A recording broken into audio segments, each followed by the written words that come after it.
Hey guys, so this is Gerald. As you can see, I was up 25%, and yeah, I made over $9,000 through shorting Tesla yesterday.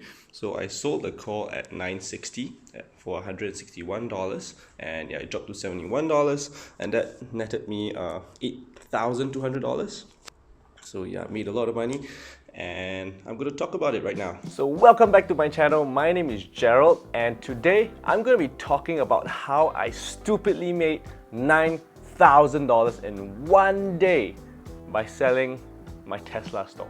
Shorting, if you want to be very specific. So my channel is about helping you make better financial and business decisions so that hopefully, just hopefully, we can make the world a happier place. Alright, so if you're new to this channel, please do me a favor, help me hit that subscribe button and that notification bell, because I want to hit 1,000 subscribers, hopefully by the end of this month, if not end of next month. Alright, so let's begin. So just a quick disclaimer, this video is not investment advice, so don't go off selling Tesla stock saying, oh, Gerald did it, I should do it too. It is not investment advice, it's for educational or entertainment purposes. Alright, so today I'm going to be sharing about my story, how I really got lucky, to be exact, kind of got lucky, and why did I do it, my mindset, my thoughts, and the events that led up to me deciding to make that decision to short Tesla. Alright, so how exactly did I make $9,000 in one night? Well, two things: leverage and shorting. So what do they mean?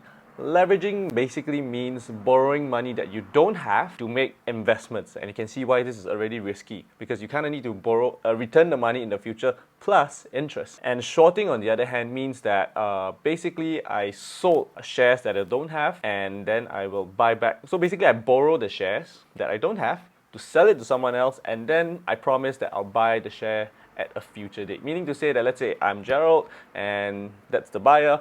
I said, you know what, let me sell you 100 shares. But wait, I don't have 100 shares, so how am I going to do it? So I borrow from person B to sell to the seller, and then someday in the future, at some stipulated time, I need to buy from somewhere and then return this person that I borrowed the shares from. So the problem with this is that why shorting is so risky is that because if the stock goes down, the lowest it can go is 0, but if the stock goes up, my gosh, it can climb to like infinity. If like the company went, from like maybe $10, it can go to like Berkshire Hathaway, like $200,000. So essentially the potential loss is infinite, and that is why shorting is so risky. Don't do it unless you absolutely know what you're doing. Just another disclaimer, so shorting is really dangerous. So now specifically, why did I do it? Well, I've been following Tesla for a long time now. In fact, I bought one share of Tesla when it dipped to like $200 a share. Back then it was like trailing at 300, then it dipped to like 200. That's when I bought one share. Why one share? Because I felt that Tesla wasn't really making a lot of money, but yet, Elon Musk is changing the world. I wanted to support him, so I bought one share. But I've been looking at the company really closely because I know that Elon Musk is a very talented person. He makes miracles happen, kind of. So that's why I kind of watched him very closely, because I'm kind of positive and confident that he could make Tesla work, even though it wasn't making money at that point of time. So a company that has no earnings is basically not worth any money, because if you invest in a company every year, it doesn't give you any money. You're basically spending your money, right? So the only reason why I invest is I hope that in future this company will turn profitable, and essentially all the earnings belongs to the shareholder, kind of. So that's what the expectation is. So I pretty much didn't invest in Tesla throughout the years. I was just watching, reading the news, and I realized that Tesla had very distinct fans. What do I mean by very distinct fans? Tesla is basically a very heavily traded stock. People are like very polarized. Like they think Tesla is gonna go to zero, it's gonna go bankrupt, it's not gonna even succeed. How can a man create an entire company to take on the big car companies that have been established over 100 years? Can Tesla do it? Nah. Not to mention it's an electric vehicle, it's something very different, it's a whole uncharted territory. People were very negative over Tesla. And on the other side, people know, hey, this guy built PayPal, this guy built rockets, like reusable rockets. So electric cars, come on. So people felt that he is going to make this work. He is going to make a lot of money. Everyone and the whole world is going to go electric cars. He's going to be the future, and people are like, borrowing money or investing a lot of their portfolios in Tesla. And one of the very key events was that Tesla wanted to start a factory in China. So he wanted to basically avoid the levies and the transportation costs of bringing his electric cars to China. And because China is a very competitive and big market, so if he could set up his factory there, which he got approval by the way, he could get it up and running and prove that he had viable customers that want to buy from Tesla because it's special, even though it's priced a little bit more expensive than its competitors. Tesla is going to fly. Like, you know how big the Chinese market is for cars. Make the event that led up to the Chinese factory opening, it was a very, very, very important milestone. Or it would have make or break the company, or so a lot of people thought. Basically, a lot of it was depending on how well Tesla could do once it launches in China. And well, you read the news, you saw how Elon was dancing. Yeah, it did fantastic.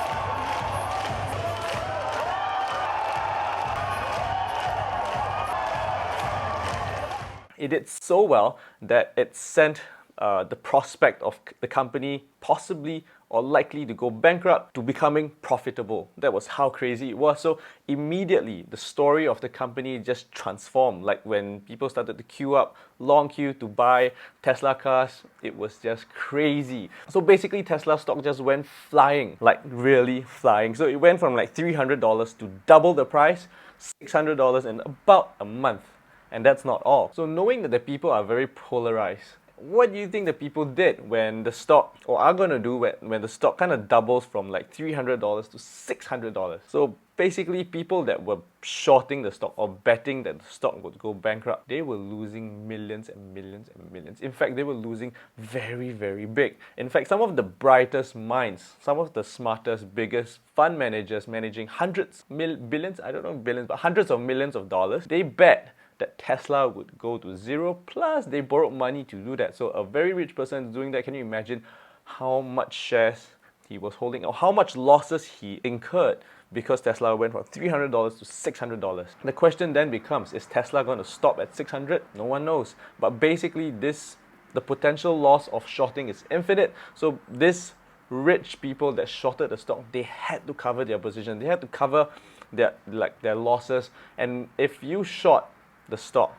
like basically you sell stocks that you don't have, the only way you can cover is you buy it at an insanely high price. In this case, it was $600. So if someone is forced or they have to buy at $600, what do you think is going to happen to an already flying stock? It just went up like crazy. So when the news of Tesla being able to survive and sell in China happened, the stock went from $300 to $600 in about a month. And what happened then was spectacular.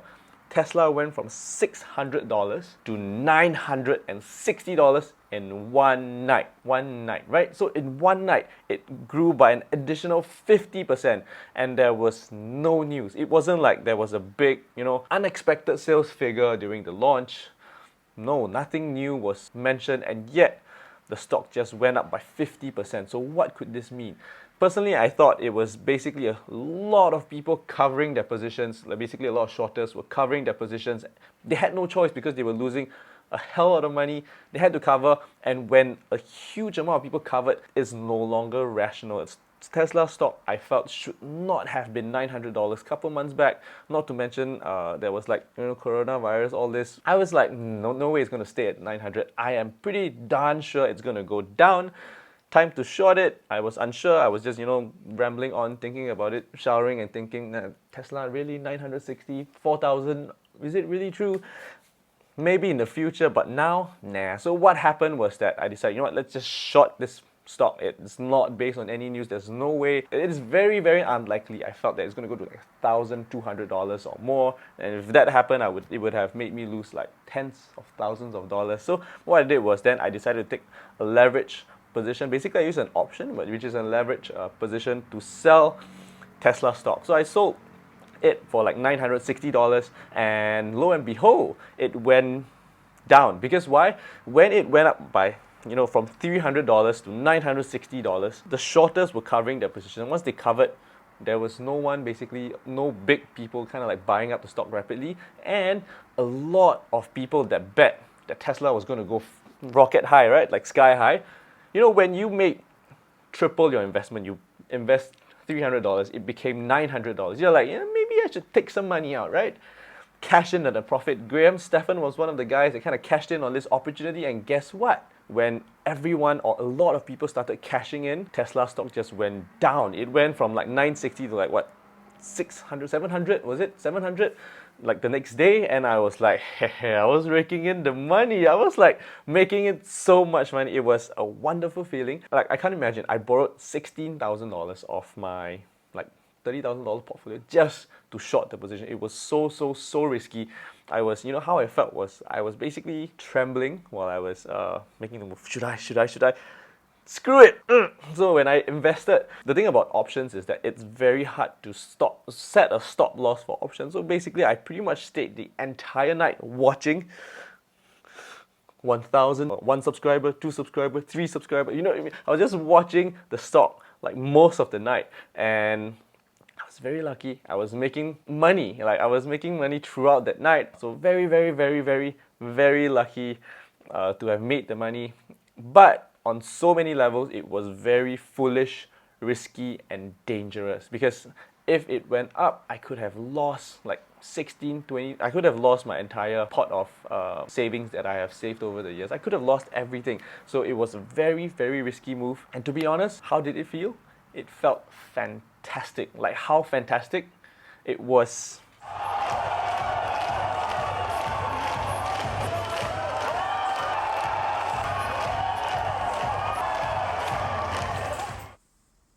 Yeah, it felt really darn good. But really, the world's richest investor, he has 2 rules for success or investing success. The first, never lose money. And the second is never forget rule number 1. And as a buffetologist, I kind of broke both rules, so I kind of failed my teacher. I took a huge amount of risk. I could have lost that money and never gotten it back. So it was a very risky move. It's as good as gambling. It just so happened that it was a calculated gamble, and I got lucky. I won. Because how many times can I win in the gamble? If I lose once, I lose everything. I'm gone for good. So, of course, the safest way is definitely to buy and hold a stock that pays a good amount of dividend and has like a moat, a safety around it. If not, yeah, just don't short and leverage your short. That's like ×2 the error. Like I did, I just got lucky. I hope this video is kind of educational. Well, it was kind of clickbaity. I wanted you to click on it, but at the same time, hope you found this video entertaining. If you want to listen to more investing stories, I have a couple of investing stories. If you want to listen to them, leave a comment below and be sure to subscribe. What are you waiting for? And I'll see you next time. Ciao!